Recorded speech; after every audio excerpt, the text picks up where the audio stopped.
sumamos esa parte de la palabra que le falta porque tiene un contenido tan peyorativo esa frase que nosotros tratamos de utilizar la palabra para otra cosa, no para despreciar al rival, sino para incorporarlo. Y por eso estamos con Juan Mascardi, que es colega, amigo, pero además un gran comunicador. ¿Cuántos premios tenés, Juan? Es innumerable eso. El más importante me parece que es el de Gabo, ¿no? Sí, o el Rey de España. O el Rey de España, Sí, claro. el premio Rey de España de periodismo iberoamericano es, si se quiere, una especie de Pulitzer en español. Claro. Y el de Gabo, en realidad yo con la Fundación Gabo nunca gané un primer premio, o sea, siempre fueron menciones. Eh, lo que pasa es, claro, la primera mención de honor que me entrega el premio García Márquez vivo, digamos, que compartimos una semana en Monterrey, tiene ese peso emotivo. Primero que nosotros éramos mucho más jóvenes, yo tenía 30 y cuando reuní al equipo, que era mucho más joven que yo, eran todos pibes de 20 y pico, me acuerdo que antes de ir les dije, probablemente no les vuelva a pasar en la vida algo tan importante como esto. Y me miraban como diciendo, qué exagerado. Y digo, no, no, no, a ver, se los digo para que seamos conscientes y disfrutemos. Yo te cuento, se llama piel de gallina. Y es cierto, después por ahí vos no repetís, no metés un golazo de media cancha así. Claro. No, aunque sea el premio, Juan, porque vos Sí, decís, sí, sí. tuve menciones. Aunque ganes el premio, el hecho de haber estado con García Márquez. Sí, lo que pasa es que el premio económico era muy importante. No recuerdo ahora el monto, pero ponele que era un número $25.000, ¿sí? Claro. Nosotros éramos muy jóvenes y yo incluso me acuerdo que les decía, porque hubo un momento en que estábamos nominados y no sabíamos si lo ganábamos, y yo les dije, lo conveniente sería no ganarlo, porque nos va a nublar un poco la vista el dinero. Como que no estábamos todavía, digo, no éramos una productora formal. A ver, hay que remontarse a 20 años atrás, las productoras eran muy incipientes, digamos, no era esto de que hoy por hoy el universo de la producción en todos sus ámbitos, ¿no? Digo, esto de que podés producir esto mismo, ¿no? De que producís desde el rincón de tu casa, era muy incipiente, no existía YouTube. Es el parámetro que yo pongo siempre. Cuando hacíamos estos audiovisuales, no existía YouTube. Y nos preguntaban, ¿y dónde lo distribuí? No importa, que se vea en una biblioteca, lo metemos en un canal de cable, después entramos en una red de canales de cable de Argentina. Después el documental entró en un festival de cortometraje en Perú y se vio más veces en Perú que en Argentina. Pero bueno, es como ese momento bisagra de la historia que era la previa de YouTube, era la previa de todo esto que se venía y nosotros estábamos como al menos discutiendo o poniendo en tensión el discurso más formal de la tele, si se quiere, tratando de generar contenidos por afuera de la industria.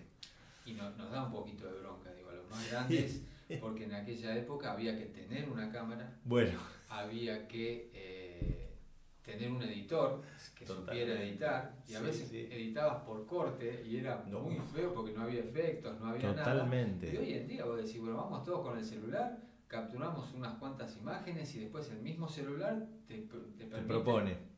editar. Lo que decís es fabuloso porque en ese momento yo recuerdo que tenía la plata para comprar mi primer auto, un auto usado, ponerle un Renault 9 modelo 92 y salieron las primeras cámaras digitales, la de los cassettes mini DV, y a mí me gustaba que esa calidad era bastante parecido a un estándar profesional, como que era el salto del VHS a tener algo digno que pudiera trascender en el tiempo en calidad.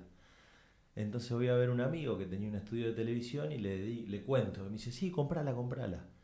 Y le digo, ¿cómo la amortizo? Y me dice mi amigo Facundo, dice, pero pará, ¿vos querés hacer documentales o amortizar una cámara? Hacer documentales. Bueno, comprala. Así Comprala. que, y cuando formamos el grupo, yo les decía, bueno, no vamos a ganar plata en el corto plazo, en el medio plazo tampoco. Pero bueno, yo pongo la herramienta a disposición de la producción, ¿sí? O sea, ya había como un aroma de empezar a producir y empezar a pensar cómo generar proyectos sustentables.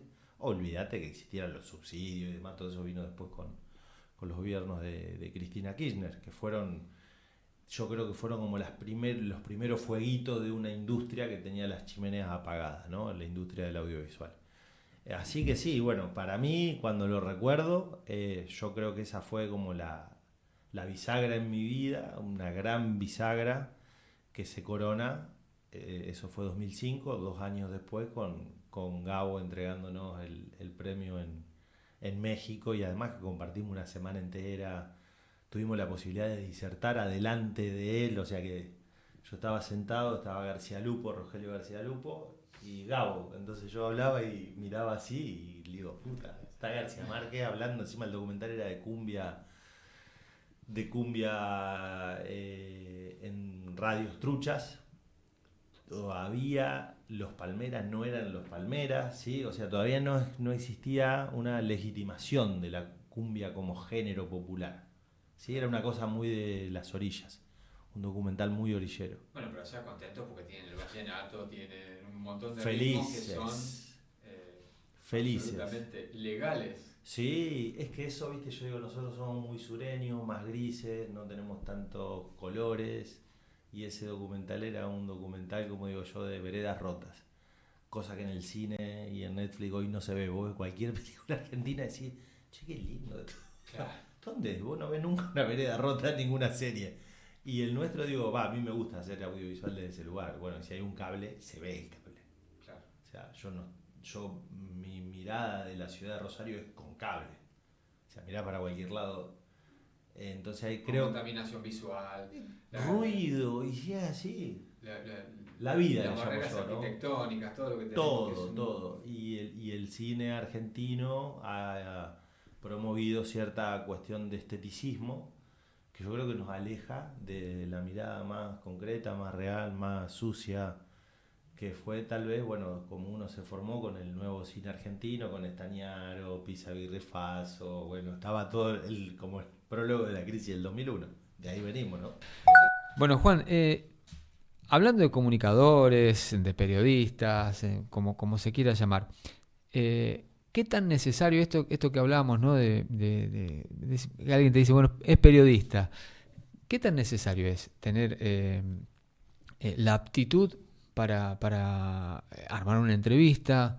Hace un tiempo, me acuerdo que en Twitter vos hiciste unas observaciones sobre una entrevista que se hizo a Messi y te cayeron encima, ¿quién sos vos? Bueno, pero hay una cuestión que tiene que ver con la estructura de la entrevista, que tiene que ver con escribir. Yo particularmente soy a lo mejor muy antiguo, pero digo, un periodista que no sabe escribir no es periodista, me parece a mí. Pero bueno, ¿qué pensás vos estando al frente de una carrera y qué es lo que ves con los chicos ahora, no? A ver, lo que se ve de puerta adentro de la universidad son todas buenas noticias, en el sentido de... Hay algo como originario, como ese fueguito interno que está intacto, ¿sí?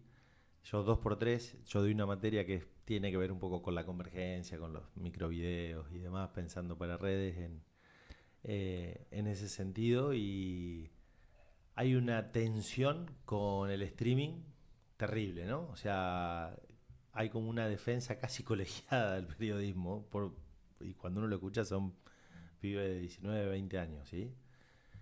Y yo a propósito, defiendo ahí adentro del streaming para ver qué pasa. En realidad yo lo que defiendo es el punto de vista, ¿sí? O sea, yo quiero escuchar qué dicen los pibes. Quiero Claro. escuchar qué pasa.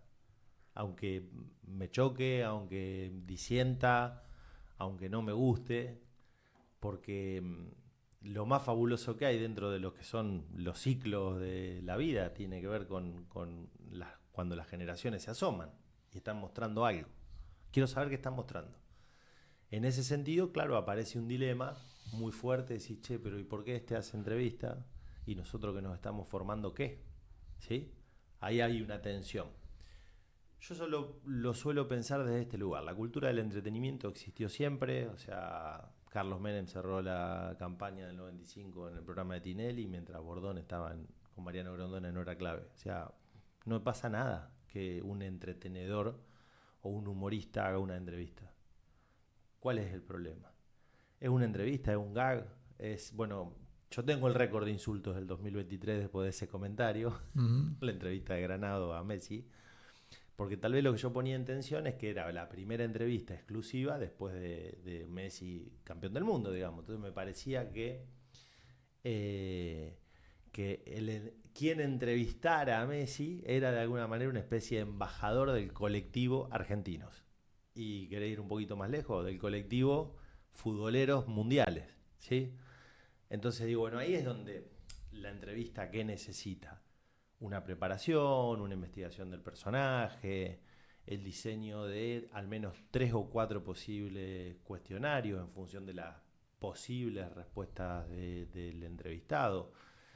Exige preparación y método, y con eso no estoy diciendo que sea serio, el tono es fabuloso, el tono del entrevistador me pareció muy bueno, pero me pareció que fue carente de preparación. Algunas cuestiones técnicas que faltaban. A mí me parece que no estuvo a la altura, o sea, pero con esto no, digo, a mí me parece súper talentoso Granado. Yo trabajé con el abuelo, o sea, trabajé con Raúl en la última época del Clan en Canal 4 de Cable Hogar, o sea, conozco el paño y conozco las generaciones, ¿sí?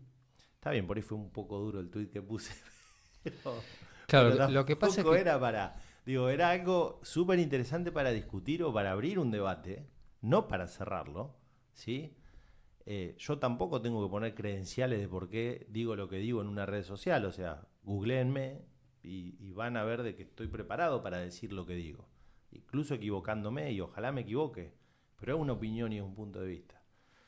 Se puso bastante rústico, o sea, al punto de que la pasé mal, al punto de que recibí llamados telefónicos sacando la afiliación de uno de los lugares donde trabajaba.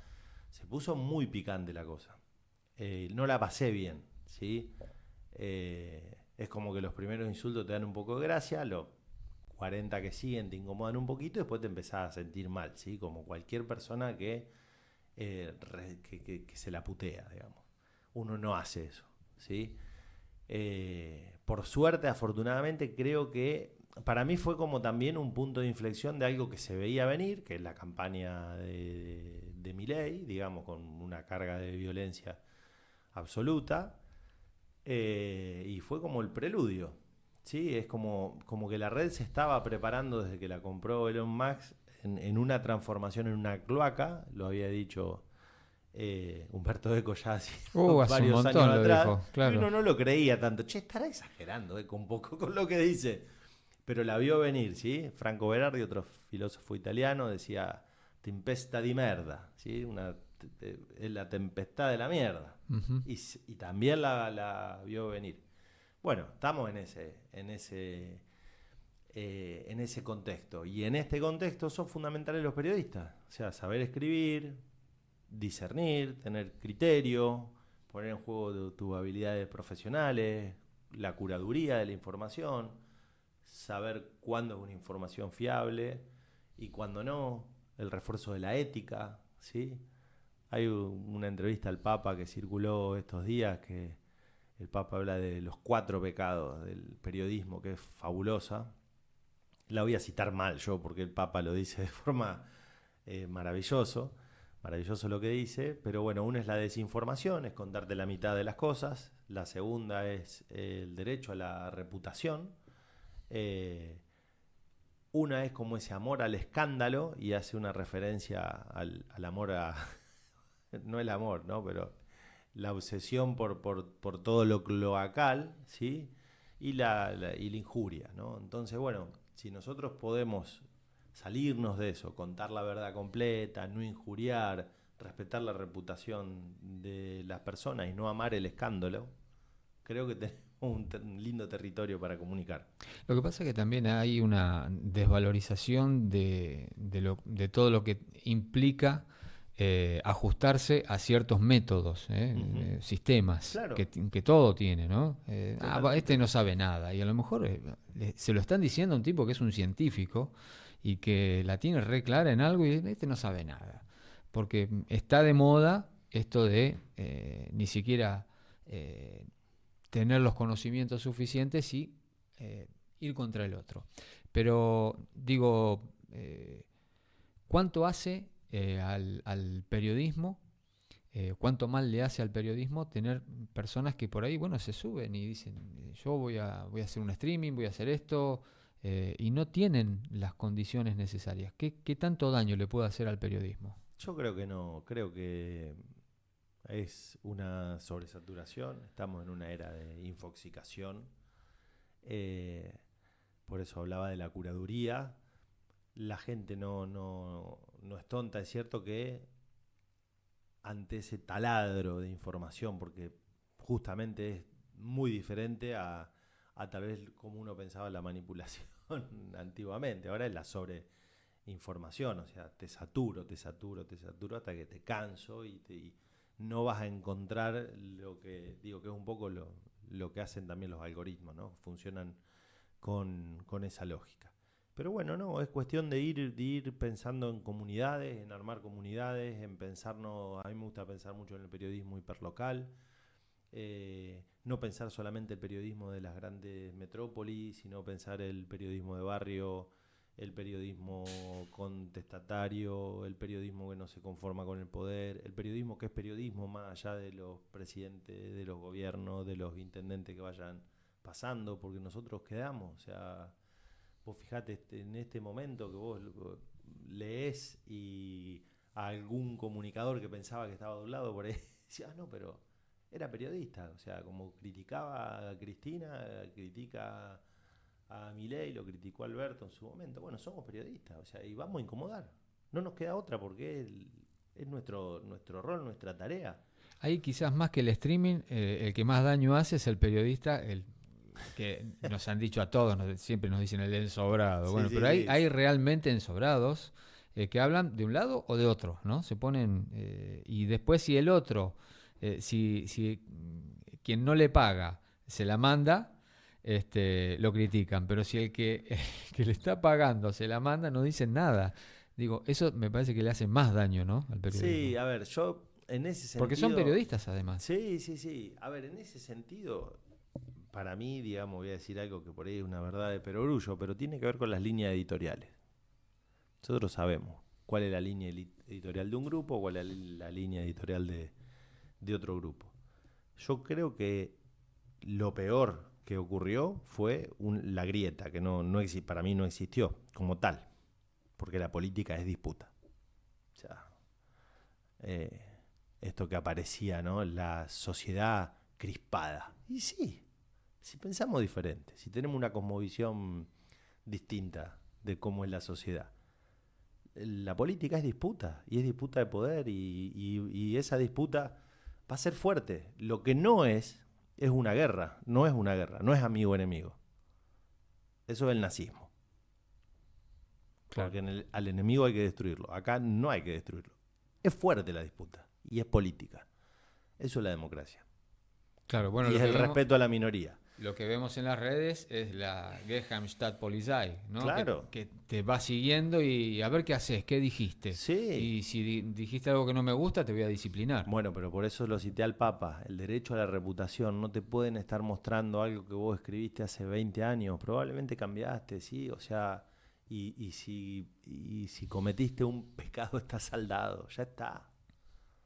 Nadie resiste un archivo, te dicen, ¿no? Claro, pero bueno, viste como... Cambiaste a lo mejor, evolucionaste o involucionaste, que sí, también es válido, ¿no? O involucionaste, eso es peor. Cualquiera pero bueno, con respecto a los colegas, digamos, yo lo veo más desde ese lugar, digamos, no quiero, porque si hubiera un ensobrado, bueno, que haya una denuncia. No, se ha repetido tanto esta palabra, no escuché ninguna denuncia, no hay ninguna denuncia formal. ¿O hay algún periodista preso? No, no hay. No hay. ¿Y entonces? Igual tampoco tenemos acá una normativa como para que nos impida. Viste que en Estados Unidos te dicen, claro, el que recibe, y el costo de una virome, ¿no? Sí. El que recibe más del costo de una virome está cometiendo un delito. Bueno, los regalos. Claro, los regalos. Acá no llegan vino, factura, comida y pero algún viaje, alguno que tiene más suerte. Sí, pero por eso es... a ver, por ejemplo, acá durante varios años se hacía la celebración del Día del Periodista en el casino. Yo no fui nunca. No fui. Porque creo, por convicción, creo que Rosario es una ciudad que no debería tener casino. ¿Es quijotesco lo que estoy planteando? Probablemente, pero bueno, yo creo que no debería tener casino esta ciudad por el perfil productivo, o sea, no va. Pero bueno, uno entiende cuáles fueron las negociaciones y en qué contexto llegaron los casinos a la provincia de Santa Fe. Pero lo bueno es que no andás señalando gente. Jamás. Ese es el tema. Me quedo en mi casa tranquilo, ¿sí? Como periotributista. Claro. Porque ese también, te llegan los presentes cuando trabajás en un medio potente. Cuando vos seguís ejerciendo el periodismo, no te llegan más. Entonces vos decís, es también toda una cosa, ¿viste? Ahí medio que no hay que darle bola a esa cáscara. Es cáscara. Eso es la cáscara. Juan, una última. ¿Cómo ves al periodismo de acá a 10 años, teniendo en cuenta estos cambios, ¿no? Hay Sí. muchísimos cambios. Bueno, vos decías que por suerte los chicos están pensando en las estructuras del periodismo y en, yo soy periodista, Sí. me tengo que comportar de una cierta manera. ¿Cómo lo ves de acá a 10 años, con las nuevas tecnologías, con los reemplazos que dicen que podría haber? La gráfica, el diario ya no se vende. Hay un montón de cuestiones que hay movimiento, así, dinámica.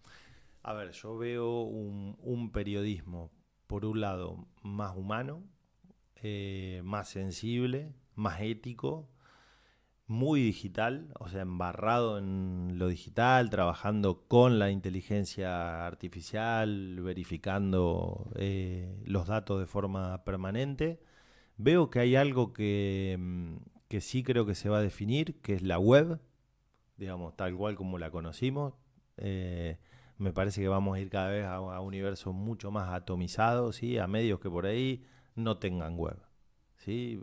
Para nosotros la web es la bitácora, ¿no? Lo que aglutina, ya del diario obviamente, o sea, estoy pensando en el fin de la web, no sé si dentro de 10 años, pero me parece que, digo, yo voy tanteando mucho a los chicos y el otro día me pasó algo que es fabuloso, porque le dije a uno que mande un mail con copia, que me copie a mí, y me repreguntó. Volví a decirlo en otro contexto y le pedí por favor que me dijera si entendía lo que le estaba diciendo. No me entendía. Entonces después ya lo amplifiqué con una encuesta en un curso entero y de 20 uno solo sabía lo que significaba mandar un mail con copia. Y cuando pasan esas cosas a mí me parece maravilloso porque son los cambios generacionales, ¿no? Entonces hasta que digo, bueno, esto es un correo electrónico, acá se mandó un destinatario, o sea, como a nosotros no... Ni hablemos del fax. No. Mándame un fax. No, olvídate, no, porque el correo sigue siendo todavía el medio de comunicación que legitima. Claro. Sí, el WhatsApp desaparece, el WhatsApp es una cosa, es el telegrama, digamos, lo otro es la carta. Sí. Entonces yo ahí es donde empiezo a pensar que la web incluso es vieja. O sea, entrar a una página, entrar a una home, porque nosotros todavía estamos pensando en la jerarquización de la información que viene del diario en la home de una web. Entonces yo veo un periodismo como muy orillero, o sea, pensando en cómo generar contenido y cómo trabajar con los algoritmos, pero sobre todo cómo trabajar con comunidades. Periodismo de comunidad lo veo. Eso es un poco lo que a mí me parece va a hacer que podamos seguir teniendo vigencia y estrechando lazos férreos con las comunidades. Juan, muchas gracias. Muchas gracias, Osvaldo. Felicitaciones por el programa. Gracias. Let's go. Bueno, ahí yo